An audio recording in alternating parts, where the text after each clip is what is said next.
So, good morning, and great morning, guys. Welcome to another fabulous episode of Exit Strategy Radio Show. Hey, I am your host, Cole J. Millett, broker and owner of Exit Realty Low Country Group in beautiful North Charleston, South Carolina. Hey, if you are listening to this show today for the first time, you, sir or ma'am, are in for a treat because our mission is very simple here. That is to empower our community through financial literacy and real estate education. We're legacy building. That is what we do right here on and through this show. So, today we're going to touch on a number of different things all around legacy and all that stuff, and in building and all that jazz, right? But I've told you, and you have been watching and participating with us as we have expanded this show, as we have went out and grabbed the best guests, and we have on the tarmacs of the airports, we have yelled from the toppest, largest buildings, hey, look, please come and share what you know with those who we love, which are our guests, our audience right here. And today is no different. Guys, we have with us, Lord, we got a story today. So I want you to pay attention. I want you to sit down. If the flapjack is on the stove, I want you to go ahead and pull it off. We're going to throw that one away. We'll make another one because I need you to listen to this story today. We're going to share some heartfelt, some information that should be just in your core. We're going to talk about mindset and mentality. We're going to talk about doing something different and being different and aspiring to be the best version of yourself. We have with us none other today than Nick Prefontaine with Smart Real Estate Coach. How are you doing today, sir? I'm doing outstanding, Corin, and I'm just as excited as you are, if not a little bit more. So let's bring it for your audience today. Well, look, you have a story. All right. So behind the scenes talk and we've gotten familiar with your bio. Nick, you have a story. So I want to first start by asking you to introduce yourself, and then let's talk about you, what you've been through, come from, and where you are now and where you're going. So, Nick, if you don't mind for our listeners, please give a brief introduction to yourself. No, I would love to. What I do and what I'm actually looking forward to sharing with your audience. So it all goes back to when I was 14 years old. I was at a ski club with my friends.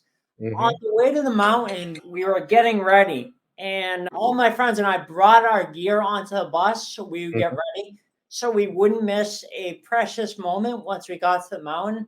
In getting ready, I realized that I forgot something that I usually brought. I didn't wear it every time, but I usually brought it to this mountain because it was a little bigger. That was my helmet. I just thought I'd be careful. Nothing's going to happen. Nothing Hmm. ever did happen. So got to the mountain, and the rest of the class migrated inside to get ready.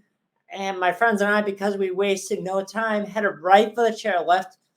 On the way up, we noticed that it was a little icy Portland because it had been raining. So people were wiping out everywhere. However, it really wasn't our first time on a snowboard, if you know what I mean. True. Got to the top. We knew what we were doing, my friends and I. So got to the top, buckled into my snowboard, took a breath of that crisp winter air, and confidently charged towards the biggest jump in the terrain park with all my speed. And going out to the jump, I caught the edge of my snowboard on the snow going up the jump, and that kind of threw me off balance. I was told that I landed on my head and I wasn't wearing a helmet. And something else that I learned on there was my goggles were the only protection that my head had. They told me that with each subsequent hit after the initial impact, my goggles mysteriously moved to cushion each blow as I Oh, rolled down the mountain. And I wore some pretty big goggles with a lot of padding, but I never fathomed that I would need them to brace my fall. The school had to get in touch with my parents and have them meet me at the hospital. So all my parents knew was that I'd been in an accident, and my dad was the one that they were able to reach first. When he called my mom, he also wasn't able to get a live, so he had to leave a message. And as soon as they both got to the hospital and saw me and saw how rough of a shape I was in, they were blown away. My head and shoulder, where I made the initial impact, were bruised beyond comprehension. And the doctors had to drill a hole for a shunt to be inserted into my brain to relieve the pressure. And without it, pressure could have gone up and I would have died. So At this point, I was off the count, but I can only imagine this. So the doctor Mhm. would come into my room to share progress updates on how I was doing with my parents. And at the early stages, these updates weren't more and more positive. They were, if anything, less and less and more grim every time. And they came into my room, even though I was in a coma, to share those updates. My parents stopped them. And they said, no, no, not in front of him, because Corwin, they understood that even though I was in a coma, I was still taking information. So once I got outside, the doctor outside my room in the ICU, the doctors told my parents that I probably wouldn't be able to walk, talk, or eat on my own again. And even if I was able to make it out of my coma, there was a good chance that I would need 24-hour care for the rest of my life. They didn't accept this, like so Mhm. many patients do in that situation, like a death sentence. They took the information, thanked the doctors, and then this allowed me to treat it like any other situation. So this was no different than any other challenge that I faced up to this point in my life. I really didn't see the difference. As soon as I was aware of my surroundings and the work that was left in front of me, I got up, did the best that I could, and I kept getting better every day. And then let me just stop there and take a deep breath, because you just told me to introduce myself and I went into a whole diatribe of what Well, happened. So, well, what you just did, Nick, is you just set the stage for what we have yet to talk about, because I wanted to make sure our listeners got that. So you spent 2 years in a coma. oh no, I spent 3 weeks. Okay. I really don't remember a month, but because it was a partially induced coma, it was 3 weeks, so I'm told. Okay. So explain to me or give our listeners insight into that journey after. So you're 14 years old when this happened, and 2 years later, you start working with your dad in real estate. Is that correct? Yeah, that's right. Yep. So I came out of the coma, and really, as soon as I was aware of my surroundings and the work that was left in front of me, because even Corwin, at the beginning of my recovery, I was transported to the third floor of the rehab hospital, which was reserved for the most critical of cases. At first, I really wasn't aware of my surroundings, but as soon as I was aware of my surroundings and the work that was left in front of me, my parents always had a goal for me to make a full recovery. What parent wouldn't want that Mhm. for their kid who just got in their son who just got in an accident? However, I heard in the back of my head that no, you're going to run out. So then that became our goal. Our common goal was I was going to run out of the hospital. And that's what we are all working. That's what all the therapists, all the doctors, we had weekly meetings. That's what we are all shooting for. And when you fast forward a little bit, I got home, I ran out of the hospital. And then I got home in April, towards the end of April. And when I came back, because I had missed so much time for school, I had to work with a tutor, even though I would go to school. I wasn't with my classmates. I was working with a tutor to help me get caught up. And then that was in the morning. Then I would go to lunch with my classmates. And that was, frankly, that was the best part of my whole day. I got to see my classmates and everything. And then after that, I went to outpatient therapy. And I had to go to outpatient therapy for another 6 months, along with being tutored all summer long in order to continue on to high school with the rest of my classmates. Now, what you were touching on was only 18 months after that, I was knocking on the doors of some distressed sellers that hadn't paid their mortgage in months, sometimes years. I mean, let's be candid, it was Yeah. back in 2005, 2006. So, Uh-huh. really, Yeah, yeah, there was a yeah. lot of that. Yeah, yeah. Do you want something more? More meaningful moments, opportunities, deeper relationships, and memorable experiences? Do you want to make a difference? If you said yes, a career in real estate could be the opportunity you're looking for. Guiding people through one of the most important decisions they'll ever make, the purchase or sale of their home, can be both rewarding and lucrative. Exit Realty's revolutionary compensation model, training, and technology provide you with the tools you need to start and build your successful real estate career.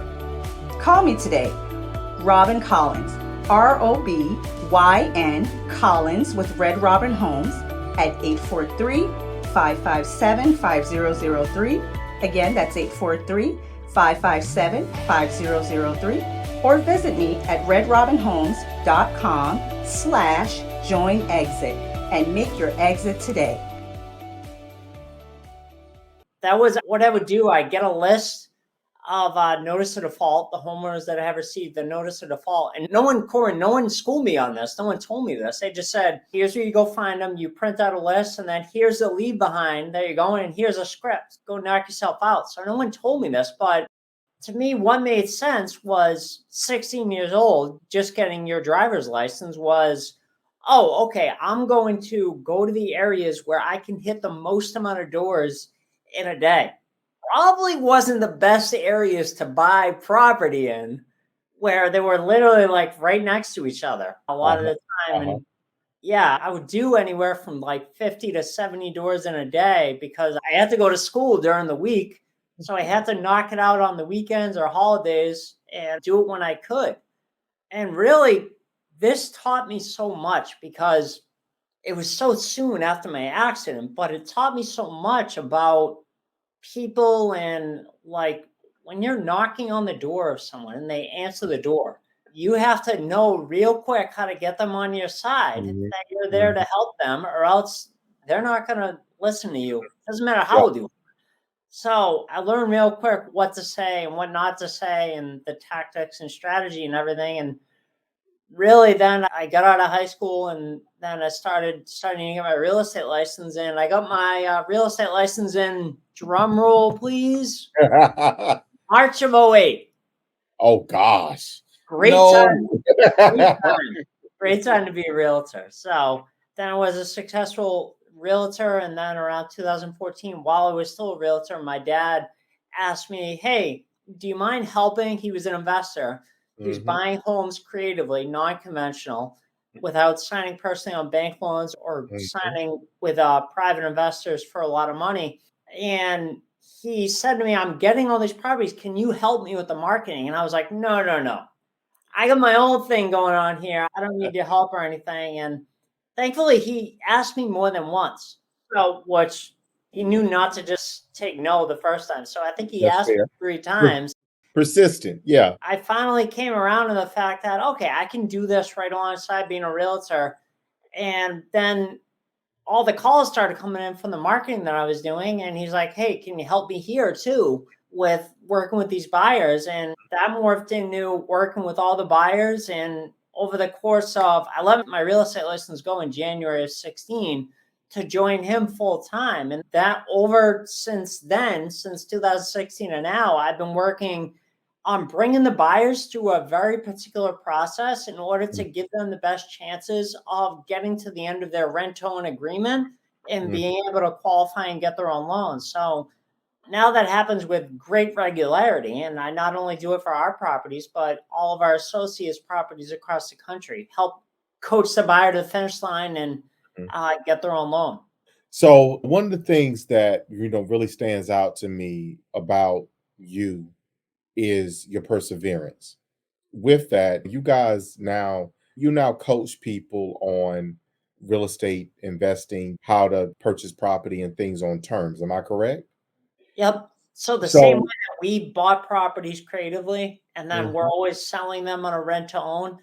Now we also have associates all over the country that we help them develop that same business and that same tools, same processes, same systems, and everything for them so they can get up and running. So out of all this, and again, persistence, you were persistent about not accepting what others have said, and in turn realizing the vision that you in turn had, if you will, for your life. And again, there's a heck of a testimony in there, my man. But in your advising of other people, let's talk about why people need or should have an advisor that, if nothing else, are persistent like you are. Yeah, because I think if you don't have one, and I don't Look, we practice what we preach. I don't say that I have all the answers and come to me sitting on top of my mountain and I'll tell you what to do and everything like that. You can see on my board behind me, I also am a motivational speaker. When I wanted, which is I share my story and also the system that I unknowingly used, which we haven't talked about yet, but I figured it would come up Mhm, organically, which it mhm, has, because there's a system that I unknowingly used to not only make a full recovery but run out of the hospital. That's mhm, a STEP system.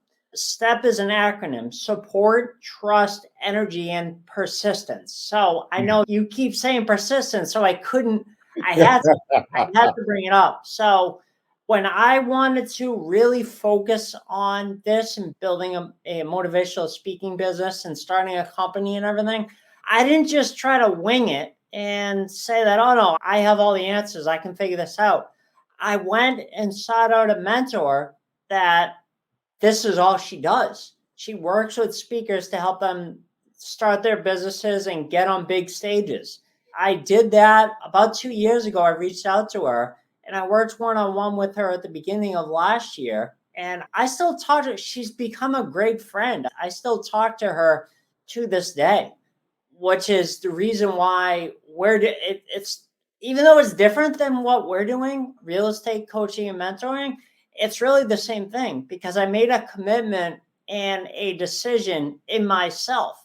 So to work with her initially for a speaker salon was 25,000.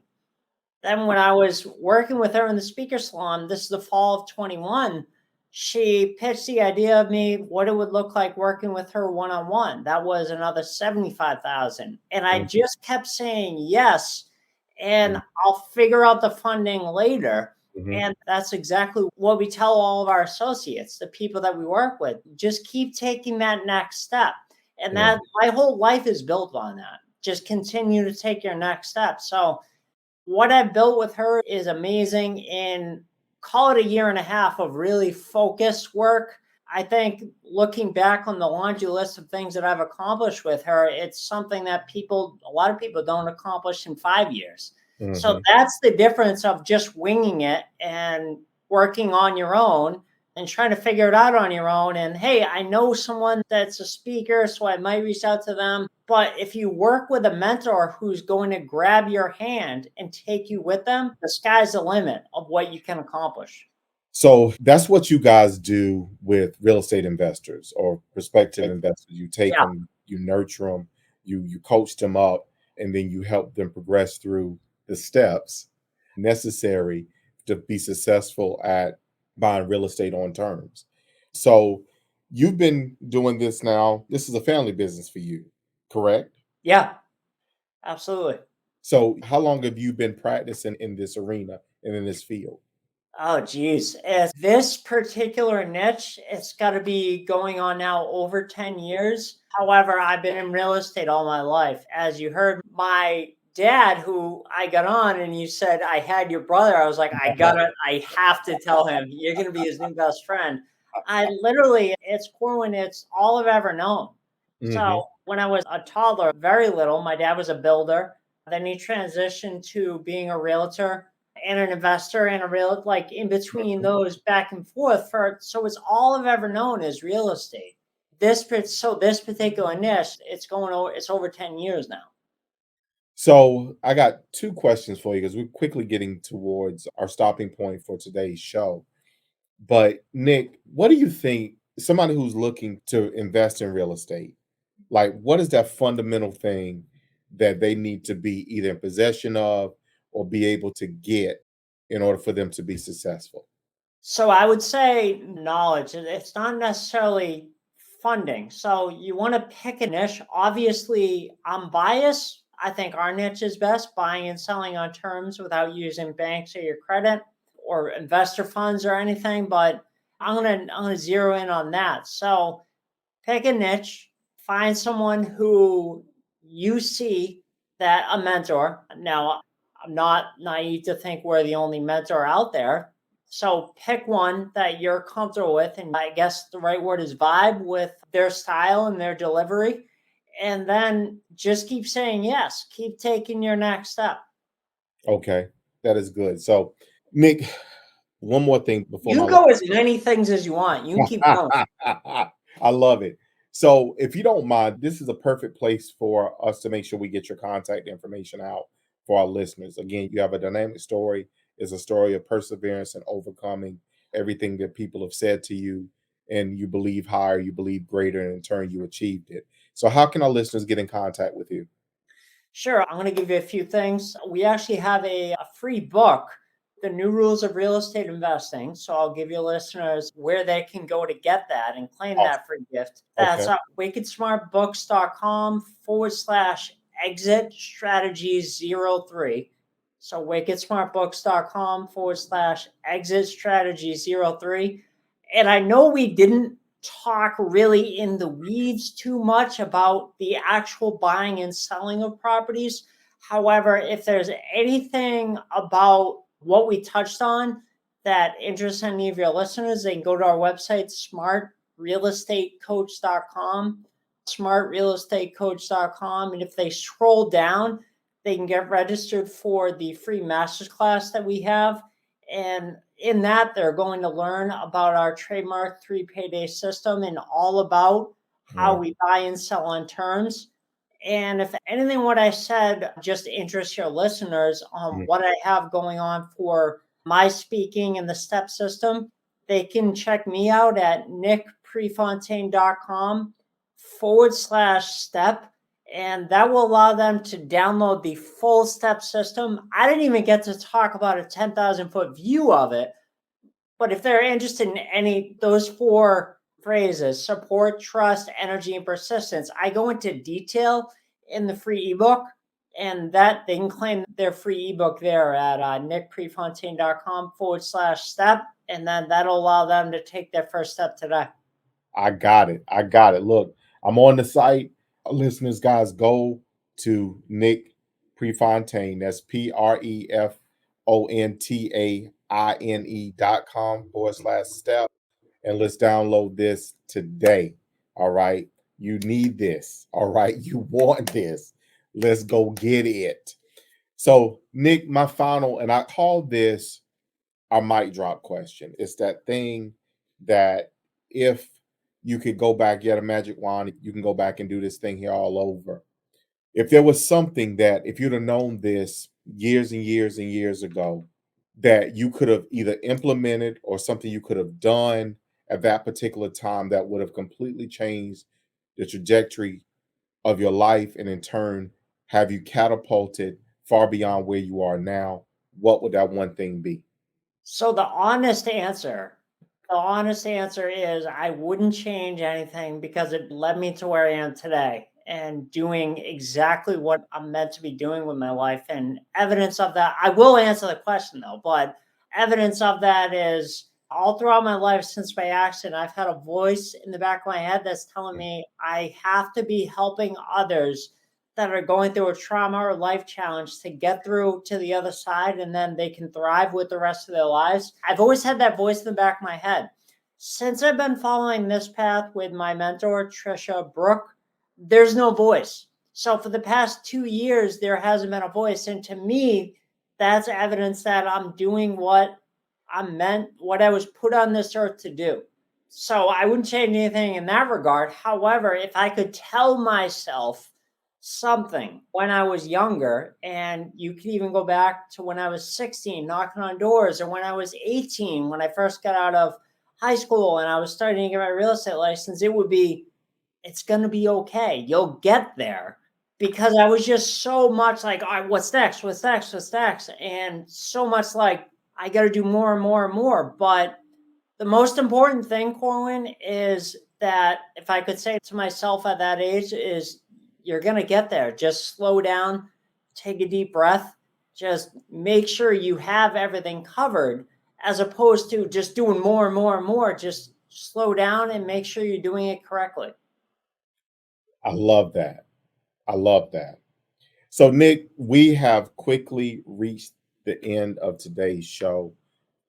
Thank you for being on the show with us today. Thank you for that message. Thank you for that inspiration and that encouragement that has been embedded in everything that you share with us on today. So again, thank you from the bottom of my heart for taking time out of your busy schedule to be here on the show with us. You're welcome, Corwin. It was a blast. Had a lot of fun. Thank you. So for our listeners, guys, look, y'all know how I feel. Y'all know what I say. Y'all know I always love to put them two things together and say it to you this way, which is, I love you. I love you. I love you. And we're going to see you guys out there in those streets.